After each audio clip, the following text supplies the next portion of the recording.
Do you love TV shows? We do too. Hello everyone, I'm Jeff.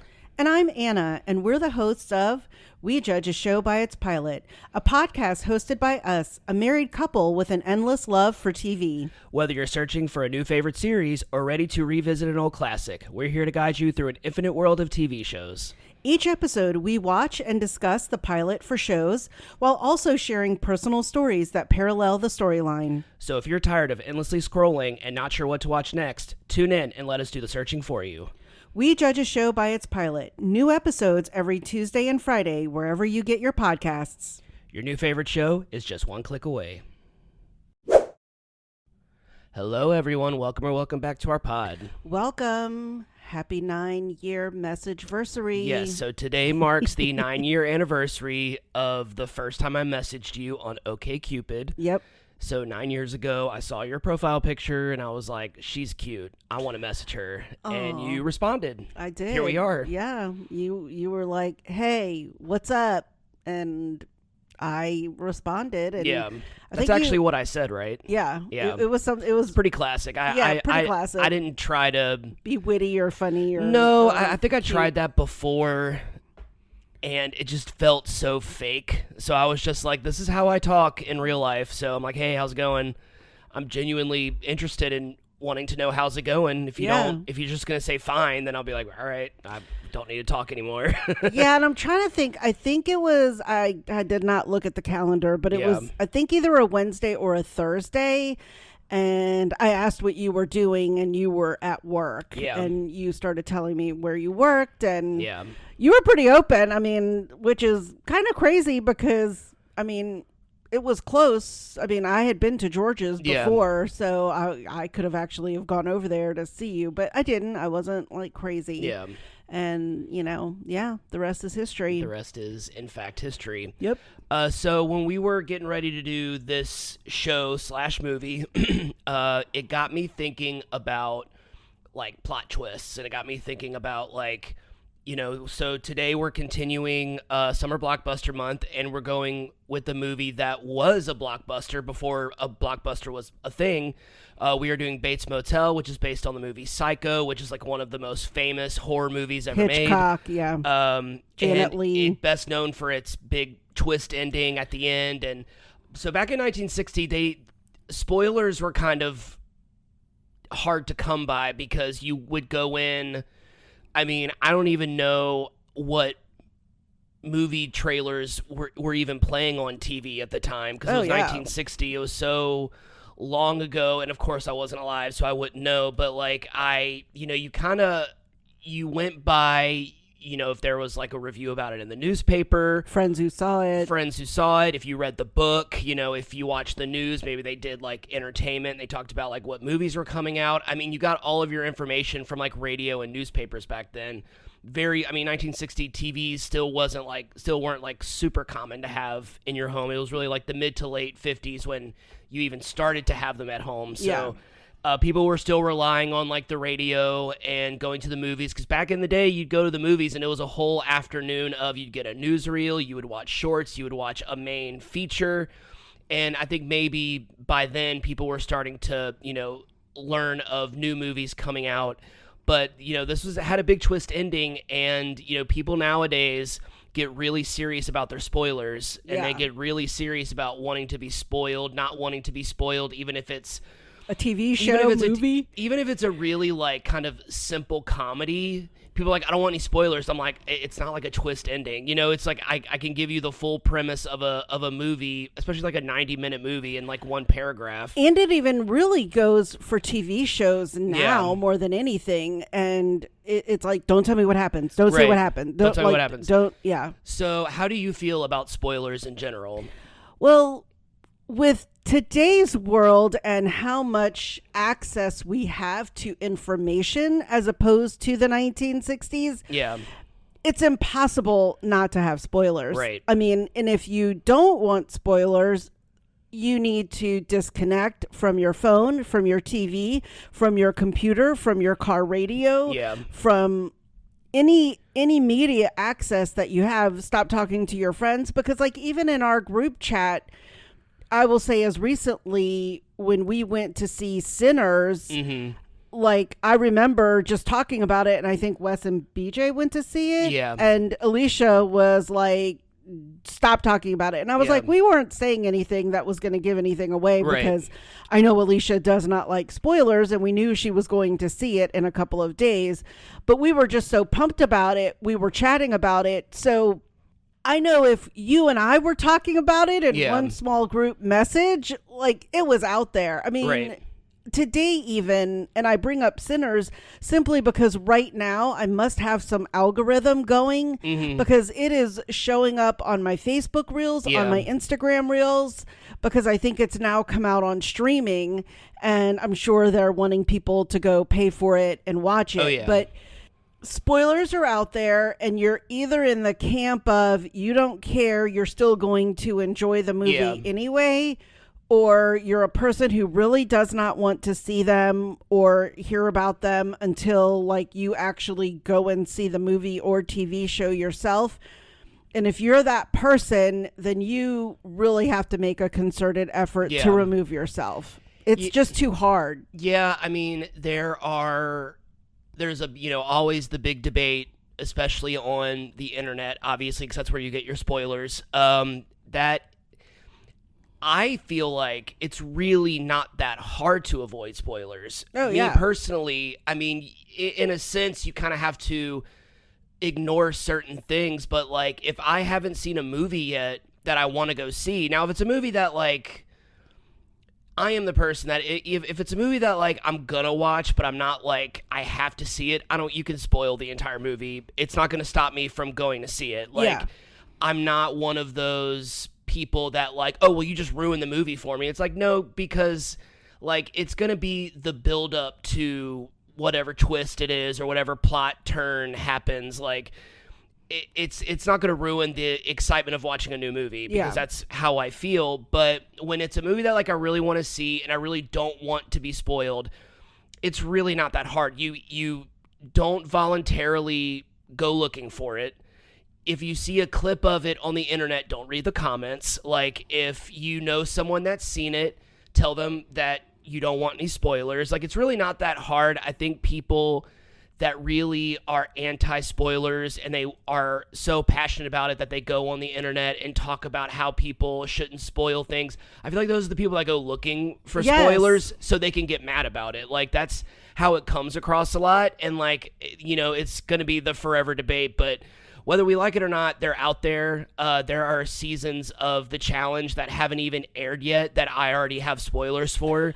There are actual, like, websites and blogs and people that try. I mean, it's like, I think one of the very first spoiler kind of blogs, I'm going to make up his name and it's probably wrong. It's like the guy, his name is like Stevie something, and he used to do The Bachelor and The Bachelorette. Oh, okay. And he used to do the spoilers of the guys or the girls who were getting cut, who weren't getting the rose. And he was, I think, one of the first people to do that, and how it became, like, legendary of how he was getting the information. And, like, ABC or Disney, the studios or whatever, were, like, getting furious and trying to do non-disclosures to all the contestants. And so it kind of became famous for that. And then I think, like, obviously now there's so many websites, influencers that have their YouTube channels. Yeah, there are websites, Instagram pages, Facebook pages that are solely dedicated to spoilers. Yeah. During a Big Brother season, I follow Big Brother Spoilers. Yeah. That's the name of it. And, I mean, if you don't want spoilers, then don't follow that, especially since the spoilers are in the title. But, yeah, like, it'll just be like, we'll be like, oh, I wonder who won HOH. We're not going to know until whatever time when the live feeds come back on. And then I'll, like, if it's someone that we wanted to win, and I'm like at work or something, I'll just, like, send the screenshot of where it says HOH and I'll send it to you. You'll be like, oh my God. Like, and it's, it's just really funny that in that sense, I don't mind spoilers at all. I actually like spoilers because, especially with the challenge, knowing who wins, I'm like, how did they get there? Like, how did they, because they don't tell you, like, what the challenges were, what the eliminations were. You just know who got eliminated, in pretty much what order, and then you know who's in the final, and then you know who won the final. Like, you don't necessarily know who came in second, third, forth. You don't necessarily know who beat who in the elimination, just that one person went home. You don't know about like the fights and the hookups and like the overall like theme. So like you really just know who went home and who won. And so to me, even though a lot of people will be like, well, that's like the spoiler, I'm like, no, it's not, like, because that's like 10% of the season. The rest of it is like all of the drama and all of the challenges and the eliminations and everything that goes on in between. That's why I watch. Like, I don't, honestly, most of the time, I don't really care who gets eliminated. I don't really care, because most of the time it's like the first half is like all rookies. And then when you get to the end, it's like either it's someone that like has won a bunch of times before, or it's someone who you're like, oh yeah, they finally won, but they kind of got it like handed to them. So it's like, it's never really going to be the best part of the show. So it's just the journey, not the destination. Yeah. And so, well, like that, it's, for me, it's the people who get upset that like just annoy me are the ones who get on Facebook and will make a post while the show is actually airing in like, say, the Eastern time zone or Central time zone, and they're on Pacific time. And they're like, don't post any spoilers. And I'm always wanting to go, get the F off of Facebook then. Because like, wait until tomorrow. Wait another hour or two till the episode comes out and then go on. Yeah, it's really not that hard. I mean, I remember, I think I posted some sort of like Game of Thrones something or another, like 3 days. I just remember posting something from Game of Thrones like 3 days after it happened, like a Wednesday after a Sunday.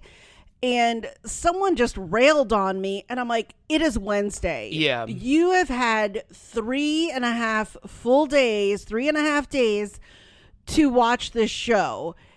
If you think my post is a spoiler, you're delusional. Because like there are hundreds of articles right now, like of recaps of what happened Sunday night. So like those are the people that would really, really annoy me, that they would think my one Facebook ambiguous post was a spoiler. I'm like, you've already seen 20 if you've seen my Facebook post. So yep. All right, that's our spoiler rant. That's our rant for the day.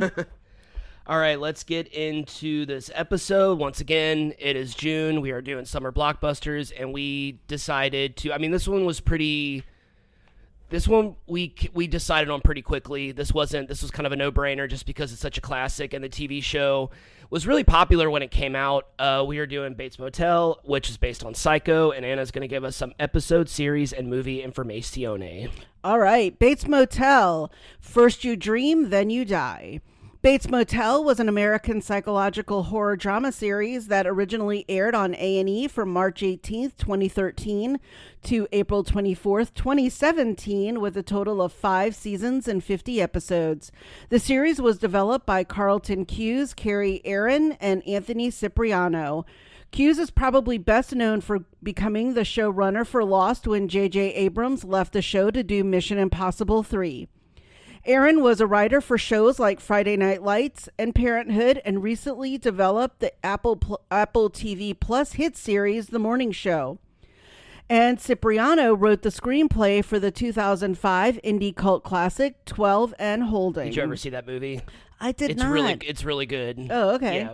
The trio wrote the pilot for Bates Motel, and it was directed by Tucker Gates, a seasoned TV director who worked on several series such as Alias, Lost, The Office, and Homeland.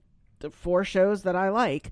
Yep. Bates Motel serves as a prequel to the iconic Psycho film franchise. Originally a novel published in 1959 and written by Robert Bloch, legendary filmmaker Alfred Hitchcock adapted it into a film that was released on September 8th, 1960. The film stars Anthony Perkins, Janet Leigh, Vera Miles, and John Gavin. The film begins by focusing on Secretary Marion Crane, played by Janet Leigh, who is having a secret affair with the recently divorced Sam Loomis. In a desperate attempt to start a new life with Sam, she steals $40,000 from her boss, a client at her job, equivalent to $425,000 today. I remember when we watched, I'm glad you put that in there. You know, we looked it up because we both were like, $40,000, that doesn't seem like a lot, but I mean, almost $500,000. Like, that's a lot. And flees her hometown in Arizona to Fairvale, California, where Sam lives. While driving in a bad thunderstorm in the middle of the night, Miriam pulls over to the Bates Motel, where she meets the motel's shy yet somewhat charming owner, Norman Bates, and his overbearing mother. The film initially received mixed reviews, being criticized for being a slow-moving and taking too long to build, what we call an elevated horror now. Yeah, which is like the most popular genre of horror movie now. I mean, to me, that's like the most suspenseful. Yeah. However, it didn't take long for the film to gain momentum, becoming the second highest grossing film of 1960. Psycho's legacy includes being the foundation for modern day slasher films and for being an inspiration to future horror filmmakers such as Tobe Hooper and Sean Cunningham. The film spawned 3 sequels, including a prequel film starring Henry Thomas and Olivia Hussey. It's a great movie. I don't know if you've ever seen Psycho 4 at the beginning, but it is such a good movie. Yep, and a nearly shot-for-shot remake in color that was released in 1998, starring Vince Vaughn and Anne Heche, directed by Gus Van Sant, which I actually liked. I know it got like universally panned, but I actually really liked it. There was also a TV movie called Bates Motel that was released in 1987, starring Bud Cort and Lori Petty. Bates Motel, the series, serves as a contemporary prequel to the original film, centering around a teenage Norman Bates and his codependent relationship with his mother, Norma. The two have recently moved to White Pine Bay, Oregon, after the death of Norman's father, and they have begun running a rundown motel. Norma and Norman seem like an average American family, but they are anything but and are full of secrets. The series stars Freddie Highmore as Norman Bates, Vera Farmiga as Norma Bates, Max Terrio as Dylan Massett, Norman's estranged half-brother, Olivia Cook as Emma Ducote, one of Norman's classmates and eventual best friend, Nicola Peltz as Bradley Martin, a popular girl at Norma's school, Nestor Carbonell as Alex Romero, the town sheriff, Mike Vogel as Deputy Zach Shelby, and Keegan Connor Tracy as Blair Watson, Norman's language arts teacher. Bates Motel became an instant hit. Critics and audiences both praised the series for its compelling storyline, strong performances, and its overall suspenseful atmosphere. The series also became known for having a combination of the 1960s and present-day aesthetic. You can currently watch Psycho on Netflix, and the series is on Prime Video. Yeah. I mean, did you watch the TV show when it originally aired? I didn't. I knew it was on, and I love Vera Farmiga, so same. I have no idea why I didn't watch it. You know, it just might have been timing too much on TV, but I love her. And I also love a couple of the supporting people like Tracy Keegan. Keegan Connor Tracy. I think. Yes, Keegan Connor Tracy. I love Nestor Carbonell. Olivia Cook, House of Dragon. Yeah, Olivia Cook. I mean, Nicola Peltz is really in the zeitgeist right now. She's married to Brooklyn Beckham, David Beckham, and Victoria Beckham's son. You told me about that. Yeah, I think while we were watching this. Yeah, I knew her, and I was like, oh, that's their daughter-in-law, though. They're not getting along. Don't want to get into that drama. Yeah. But yes, so I'm really surprised I didn't watch it. So I mean, I'm glad we picked this one. Yeah, I watched it when it originally aired. I watched I think the first 2 seasons, and then I kind of just fell off of it. But yeah, I really liked it. So so have you've definitely seen the original Psycho. We've talked about that. You saw the shot-for-shot remake with Vince Vaughn. Have you seen the Psycho sequels? Like, how familiar are you with like the film franchise as a whole? I think I knew that they were out there, but I will say I don't think I ever saw them. Okay. I mean, I'm really trying to think through my head. Like, I don't think they were ever like at a theater that I ever purposefully or sought out myself. Right. So I did not. Yeah. So did you? When I first got into horror movies when I was in middle school, I kind of started off with like the basic, as when I watched like all the Friday the 13th movies, all the Nightmare on Elm Street movies, like all of, like the basic kind of slasher films. And it was my mom or my dad who were like, "Have you ever seen Psycho?" They were kind of talking about like, they kind of started introducing me to like Psycho, Rosemary's Baby, all the ones from like the 60s and 70s. And I was like, no, I never saw Psycho. So I kind of just did the thing where every time we go to the movie store, the like Blockbuster or whatever, I would go get Psycho. And then the next time we went, I got Psycho 2. The next time we went, I got Psycho 3. So it was like I kept watching it. And I have to say, like, this is kind of a film franchise that doesn't get a lot of like attention. I think people just kind of remember the original and they kind of remember the remake for all the wrong reasons. Like they, you know, like you said, it was kind of universally panned. It was just a shot-for-shot remake, just in color. But I mean, I still liked it. I saw it in theaters, so I was like just kind of excited. I saw it in theaters. I was just kind of excited to see it in theaters. I didn't get to see the original Psycho in theaters. But yeah, the second one, the Psycho 2, and I think they talk about it on History of Horror. It's a really good sequel, and it has like Meg Tilly and Vera Miles comes back, and of course Anthony Perkins comes back. But Psycho 4, the beginning, where Norman Bates as an adult is talking to, I think her name was like CCH Pounder. CCH Pounder is like a late night radio DJ. Oh, okay. And he calls her and basically is like, "I'm going to tell you the story of my life." And then Henry Thomas plays young Norman Bates, and then Olivia Hussey plays Norma, which I think that's where they gave her because she didn't really originally have a name. She wasn't named until one of the sequels, which, I mean, naming her Norma is kind of genius, but... Oh, well, I was reading that, and I actually was going to ask you, because I didn't remember her really having a name. She was the mother. Yeah. Or Norman's mother, or Mrs. Bates, or whatever you want to call her. Maybe it was the third one, or the fourth one. But yeah, they gave him like a full... Mother. Gave him like a full backstory. Henry Thomas makes it even more creepy, of course. Henry Thomas, of course. I mean, he's another actor that having a great comeback, being in all the Mike Flanagan stuff, playing Jack Nicholson's character in Dr. Sleep, and appearing in all of the Mike Flanagan stuff. I really liked him in it. He's just a great actor. But I am, of course, the most familiar with the original, just because I've seen it so many times. Like we both said, it's the foundation for modern day slasher. You talk about any slasher film, it's this and another movie that came out the same year called Peeping Tom, which was panned and didn't quite catch on until video rentals way later in time. But it was like kind of like in Friday the 13th, where it's from the perspective of the killer killing people. That was what Peeping Tom was. It's a really good movie. It's a really, really good movie. But what did you think of the pilot?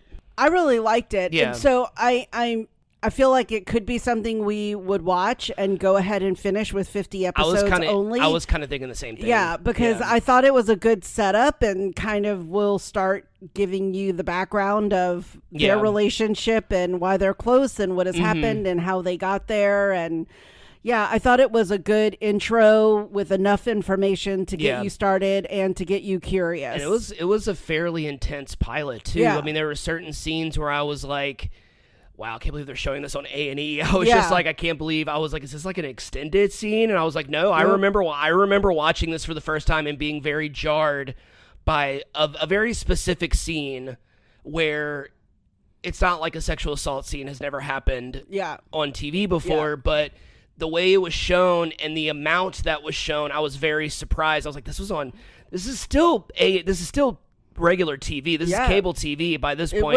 It was pretty intense. But yeah, just in other aspects of it were really intense. Freddie Highmore is such a great actor. Vera Farmiga, as we both said, we both love her in the Conjuring movies and in so many other things. But yeah, I really liked it too. I had kind of forgotten about a lot of things. I forgot Olivia Cook was on the show. I forgot that Mike Vogel played the deputy sheriff or whatever he is. He has a horror movie history. He was in the Texas Chainsaw Massacre. And I really liked it. Like you said, I like the setup. I really kind of forgot also about like the combination of like the 1960s and like the modern aesthetic. It was like they all kind of dressed Like they were in the 60s. The cars looked very classic, but you see them with iPhones. Like it's just really interesting how they're doing that. It's like the universe is crossed. Right. It's like we're not in it, right. Exactly. It's almost like we're not in our universe. We're in another kind of existence. And I really want to keep watching because I didn't finish it. I only watched the first 2 seasons, and I kind of want to know how they got to the point to where they got to in Psycho, like kind of the deterioration of his mental health. I'm curious, and I have not read any spoilers. I have not looked. I've been trying to be good. I wonder if like the season finale is like Marion pulling up to the hotel or something. Like I have no idea, so you can tell me, or someone can post. But I wonder if that's how it ends. That's how the show ends. That'd actually be kind of awesome. Yeah.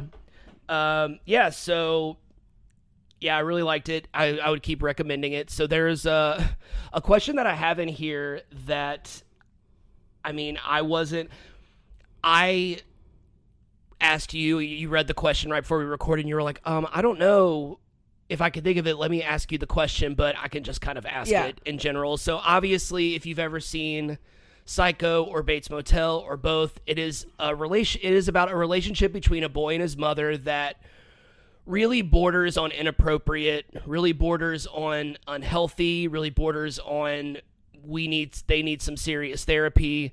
I'm pretty sure in the movie, because I think I looked it up in the TV show, it never is like fully incestuous. Like it doesn't go there, but like it is still very like they are oddly close to each other, like, and they kind of ride that line a lot with like inappropriate and just like a mother and son that are really close.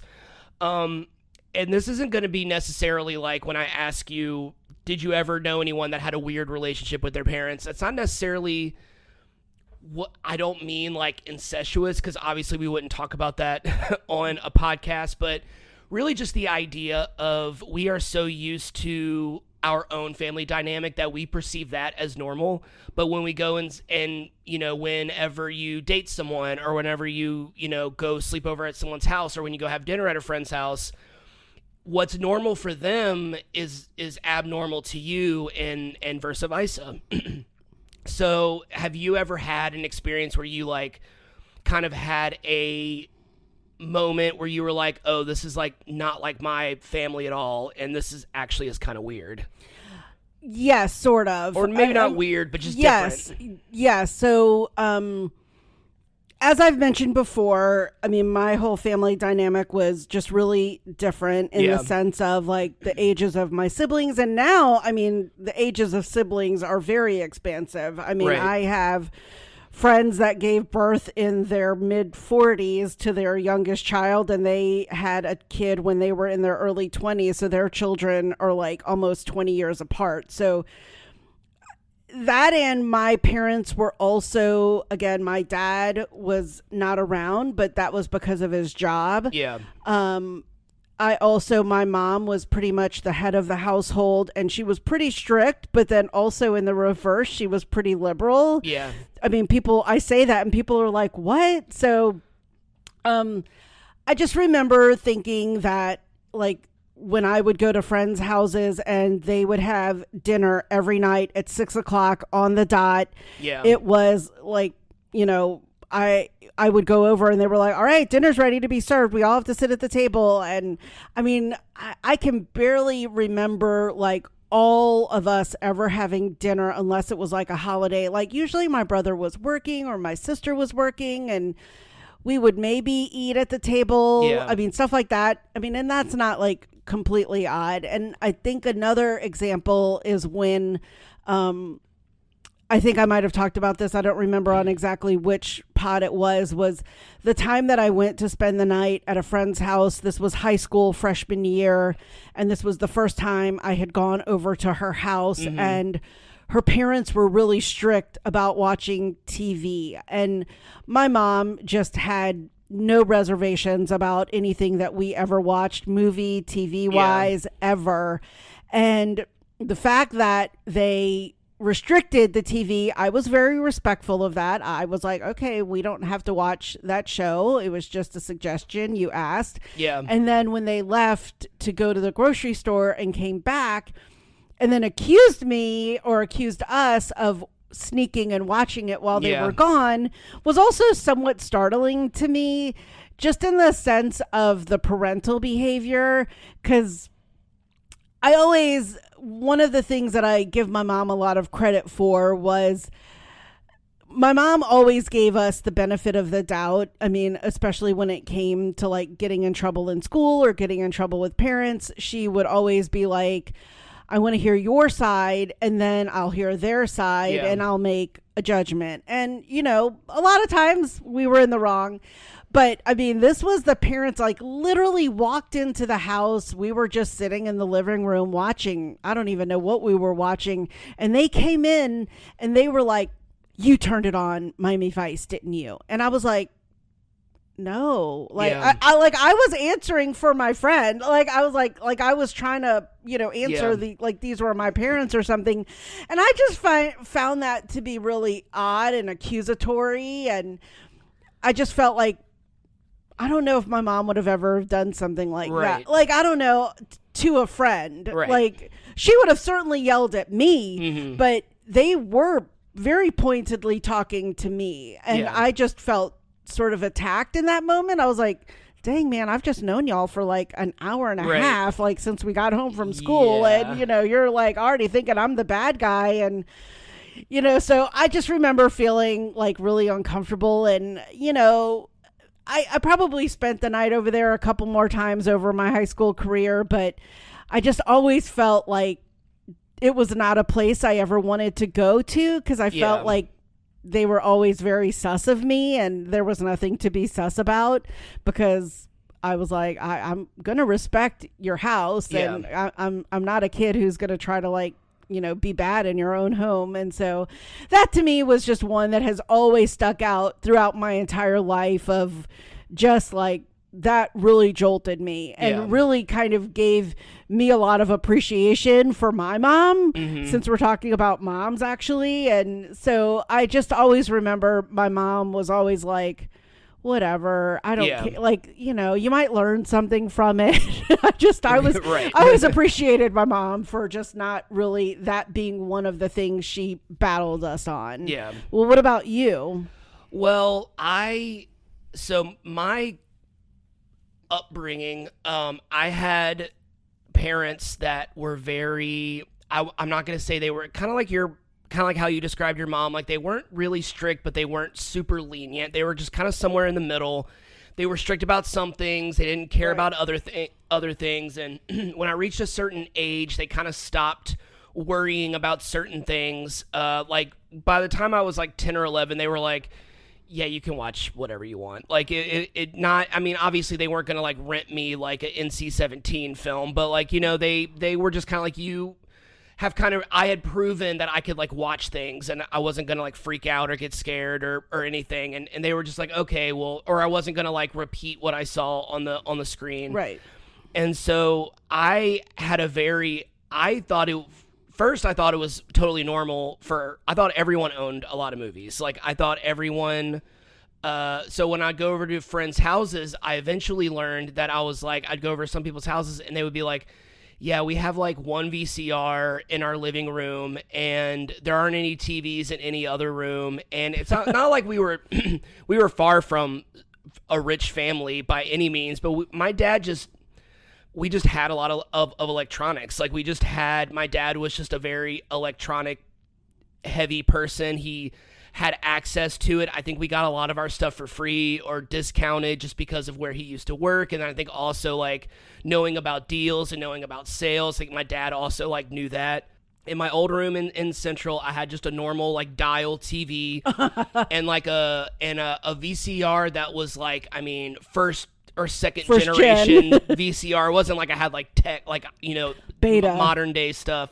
But I go over to people's house and they're like, yeah, we have one TV, which was very normal. How we have one TV, one VCR in the living room, and they had like 5 movies, and it was all like stuff that they watched when they were like 5. It was like Barney on tape or something like that, or Sesame Street on tape or something like that. And in my mind, I was always just like, well, what do you do I was like, well, what do you do other like when you're done playing outside? And so like I got into the habit when I was super little, when I was like 8 or 9, probably younger than that. When I would go spend the night at someone's house, I would pack movies and I would bring movies. I was the movie friend, and I still am. And I did not realize that I didn't know ratings of things. Like, I didn't know, like, PG-13 and R. I didn't know what was what, because you can watch something like The Lost Boys, which is rated R, but, like, you watch it and you're just like, why? This is pretty tame. And then you can watch something like 16 Candles, which is PG, and it shows boobs. And so it's just like, you know, the rating system back in the day was really weird, and I would bring movies over, and I would be like, yeah, so I brought Ghostbusters. Be like, oh, that's too inappropriate. And I would just be like, what? You know, I'm just like, that's too much. And so it was like, and I remember bringing Kindergarten Cop over one time, and someone gets shot in the beginning, and they would be like, they can't watch this, it's too violent. I'm just like, it's a comedy. I was just, you know, I just didn't understand that. And so it was just this big thing with, like, I had to start learning how to, like, bring the right movie over. But, like, I brought a Goofy movie, you know, I would just bring something over that was like G or something like PG. So that was just something that I always had to get used to, because my parents didn't censor me that much. I remember having a birthday party, and my friends came over, and we watched The Lost Boys, and one of the moms freaked out because it was an R-rated movie. And, like, I was just like, sorry, you know, I didn't get in trouble, but I think, like, the mom was, like, kind of mean to, not mean, kind of rude to my dad about it, because it happened at my dad's house. So there was that. And then I had a friend growing up. This is a specific thing. So I had a very quiet house for the most part. Like, we all just kind of did our own thing in that sense. Like, we weren't like, it's not like we didn't talk to each other. It was just like, my mom is doing something in the living room, I'm reading in my room, and my sister is on the phone in her room. Like, it was very much like we were very separate. And so, and it was very quiet, and I would get used to that. What always bothered me was when I'd go over to my friends' houses, and they were just loud all the time. And there was this one time where I went over to a friend's house, and I've been over there before, but the mom was one of the, I don't want to say crazy, because that's mean, because that's just through the eyes of, like, a 12-year-old. She was just very, like, I'll just say she just seemed like a very unhappy person. And I would go over there, and one time, I don't know who, she wasn't yelling at anyone. She was just yelling to the cosmos about things. And it was like, it was reaching a point to where, like, she was in the living room or in the kitchen just screaming at no one, and everyone else was, like, hiding in their room. Like, the dad, the sisters, me and my friend, we were all just like, and I remember calling my mom and being like, Mom, can you come pick me up? I don't feel good. Or I said something like that. And then as soon as my mom pulled into the driveway, his mom just turned into sweet and calm. She's like, well, I'm sorry you're not feeling good. I'm like, yeah. And I remember, like, getting in the car and telling my mom, like, Mom, I feel fine. Thank you for coming to get me, but I feel fine. I was like, his mom is a psychopath. I said something like that. I was like, I never want to come over here again. And I remember, like, telling my mom that. She was like, all right. You know, she was just like, let's go get Domino's and Blockbuster, something, probably, because my mom's was a pretty chill mom, at least with me, because I was a laid back kid. But yeah, I mean, like, there were other times, but mostly it was just like people, you know, oh, well, bedtime is at this time. I'm like, you have a bedtime? You know, it would just be like, you know, my parents would just like, go in your room and fall asleep until you fall asleep. Like, that was kind of the rule at my house. Be in your room at like 10 o'clock or 9 o'clock. If you go to sleep, I can't make you fall asleep. So it was just kind of like, you know, my parents were just kind of like, just lay in bed until you fall asleep. And that's usually what I would do. I mean, and that was kind of like, I think I've also mentioned, like, all my friends always wanted to spend the night at my house, like, from junior high. Same. Especially during high school, because I didn't have a curfew. And so my mom was always like, just let me know where you are around midnight. Call me, whatever. And I was always pretty trustworthy and would always call her and let her know where I was. And so people always wanted to stay at my house because of that. Like, you know, I don't think a lot of my friends' parents are listening to this podcast, but that's why your kids always wanted to spend the night at my house. But just in case any of y'all are just wondering. In case. But yeah, so I definitely get it. And I think, you know, things like that are even issues today. Yeah. I mean, I think definitely because of how our parents were with us, you know, like, And I mean, I'll just use Maddie as an example with Clint and Jamie and us. I mean, we go and see horror and we see all kinds of TV shows, and she has a pretty good affinity of movies and a wide, affection of different genres of movies. And again, I think she's a pretty great kid and very stable and not like afraid of anything. It hasn't traumatized her, I don't think so. But I think there are still a lot of parents out there that really shelter their kids, and that's fine. That works for them. Yeah. And, I think it's also on us to know that too. Right. I think that's what's hard, is sometimes you just don't know what a parent's preference is. You just have to ask them before they come over. Right. So, yeah. Yeah. All right. You want to get into this plot summary? Let's do it. Okay. So I decided when I was typing this out, I decided that I am not going to go over the plot of Psycho. Okay. For some, it's been 65 years, but if for some reason you've seen Bates Motel, but you never saw Psycho, or you've never seen either, that's very possible.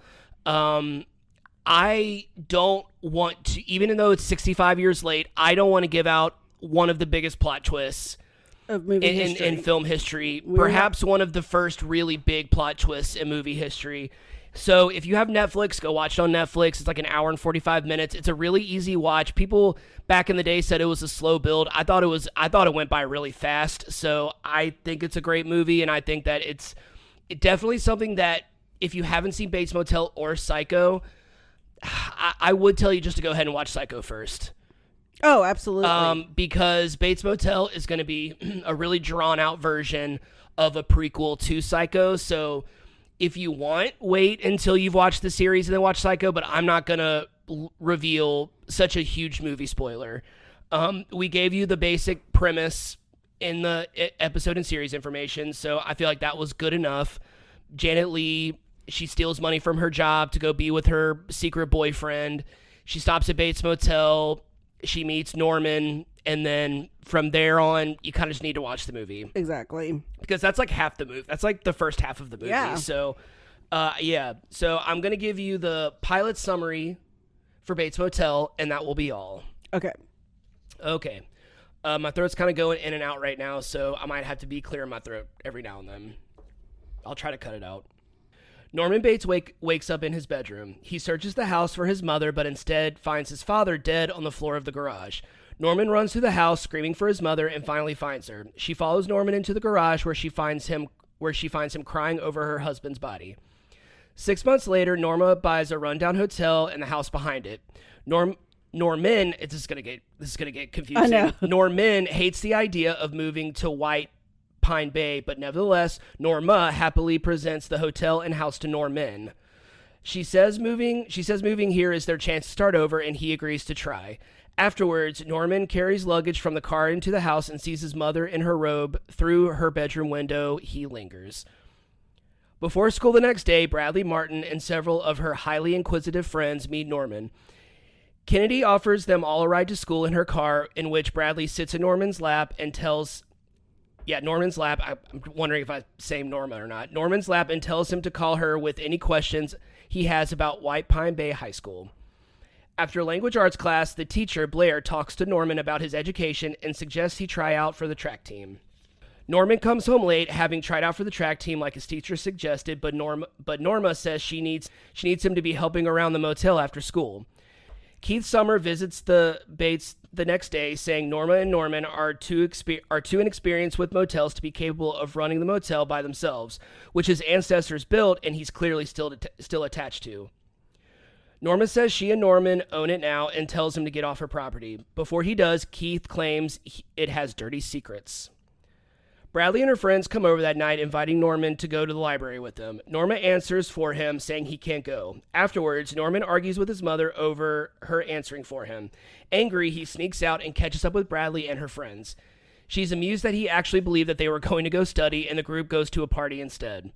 There, Norman and Bradley flirt, but are interrupted by her boyfriend, Richard Sillmore, who is who we recently just watched in Final Destination Bloodlines. Oh, okay.